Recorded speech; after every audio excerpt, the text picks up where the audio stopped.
हरिओम. श्री विष्णू सहस्रनाम. श्रीराम कोल्हटकर यांनी केलेले निरूपण. भावनहा.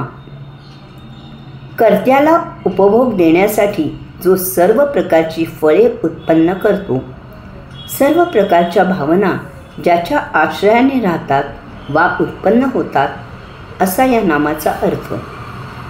या भगवंताच्या नामामागे अनेक सूक्ष्म म्हणता येतील असे अर्थ दडलेले आहेत. कारण भगवंत सर्व प्रकारची फळे उत्पन्न करतो, म्हणजे चांगल्या कर्माचे चांगले फळ आणि वाईट कर्माचे वाईट फळ देण्यास तो बांधील आहे. कारण त्यानेच तर हे नियम निर्माण करून घालून दिलेले आहेत.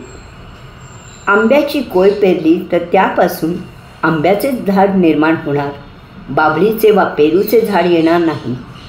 भगवद्गीतेच्या 13व्या अध्यायात शरीराला क्षेत्र म्हणून भगवंतश्रींनी संबोधले आहे. या शरीरात आपण मनाच्या द्वारा काय पेरतो आहे त्यावर कोणते फळ मिळणार हे अवलंबून आहे.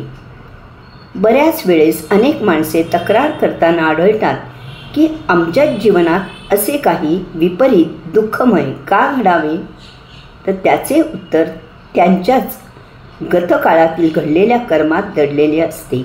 हे ते जाणत नाहीत, कारण त्यांनी कधी सद्ग्रंथांचे वाचन केलेले नसते वा सत्संगतीचा लाभ प्राप्त करून घेतलेला नसतो.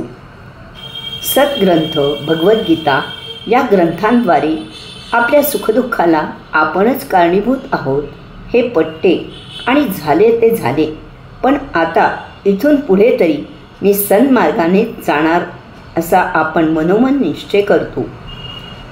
प्रभाते मनी रामचिंतित जावा, असा मना वासना वासुदेवी वसोदे या काव्यपंक्तीद्वारे समर्थ आपणास कसे आचरण करावे याचे अतिशय आपुलकीने मार्गदर्शन करीत आहेत. हा सरळ शब्दात सांगितलेला उपदेश आचरण करायला अडकठी कुणाची, तर आपलीच असते. अनेक व्यस्त गृहिणी आपली नित्यकामे करत असताना दिवसातून 12 सहस्रनामांचे पाठ करताना आढळतात.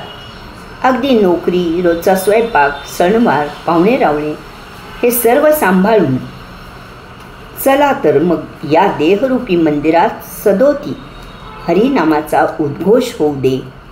फळ कोणते द्यायचे, केव्हा द्यायचे, द्यायचे की नाही याचा आपण कशाला विचार करायचा. तो समर्थ आहे आणि हे त्याचेच काम आहे. हरिओम.